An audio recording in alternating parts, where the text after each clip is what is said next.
Colonel Tucker Hamilton, who was an experimental fighter test pilot, described an exercise in which an AI-controlled drone from the Air Force had been programmed to destroy an enemy air defense.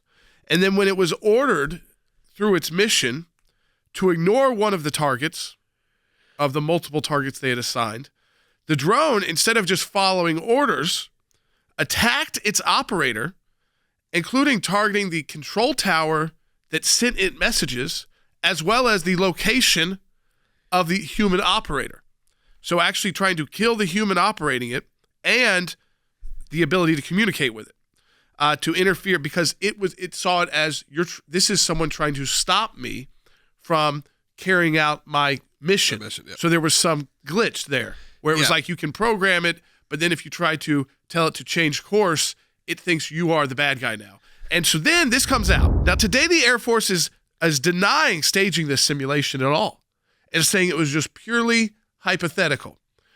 I don't believe it. I get why they deny it, because it's a very scary and bad story, and they also don't necessarily want the public knowing that they're even that far down the road with this. Yes. But that just, to me, underscores how dangerous it is when you think you can just program a computer to do something. When a computer becomes smarter, so much smarter than you, that it starts questioning your secondary commands. Yeah, you're giving it reasoning. You're essentially giving it a brain and thoughts. And I think that is sort of the difference. I know people don't want to think about it that way, but it really is that way. You are giving it some sort of reasoning when you start opening the door to AI. Now, I don't think that there's a way going back. I really don't think you can put the ship back in the bottle, if you will. However, there should probably be some regulations and some things that happen. They're denying that they even ran a simulation. I mean, that's how nervous they are about this story, because I think this was a wake-up call. This is why all of us are saying, you know what? And the military doesn't love this all the time. We need to legislate this out.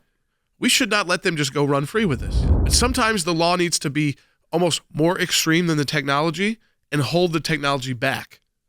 It's not always I know it doesn't always sound great, but almost the law needs to slow it down. That's a purpose of law. It's a reason why you can't just go build a building without getting permits.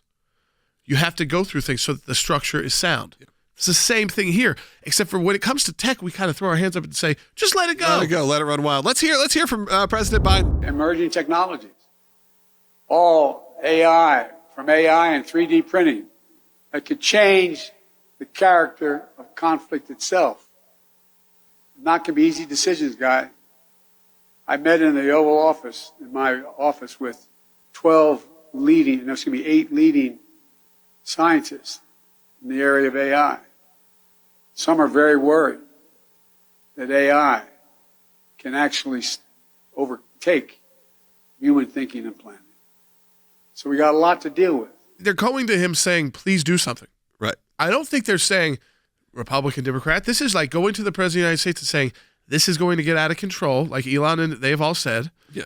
They benefit from it economically, and they're still saying, put some guardrails on this. Yeah. You, the government, need to put guardrails on it. We can't just say, well, because the Chinese aren't putting guardrails, that we shouldn't have, because let's think about their whole mindset, right? Their ideological mindset and the lack of kind of the moral thinking that goes into many of their decisions in the Chinese Communist Party.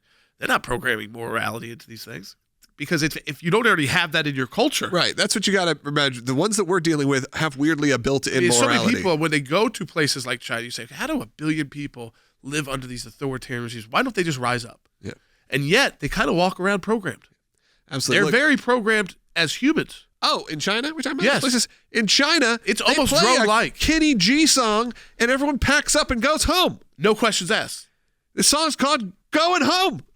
It's by Kenny G, and they play it around the speaker systems, and people pack up and go home, like a Pavlov's dog situation. Yeah, right. That's real. And you say, okay, why are you guys talking about this ACLJ? What I think where this is going, and we're all going to have to do is we're going to have to weigh in on this legislatively.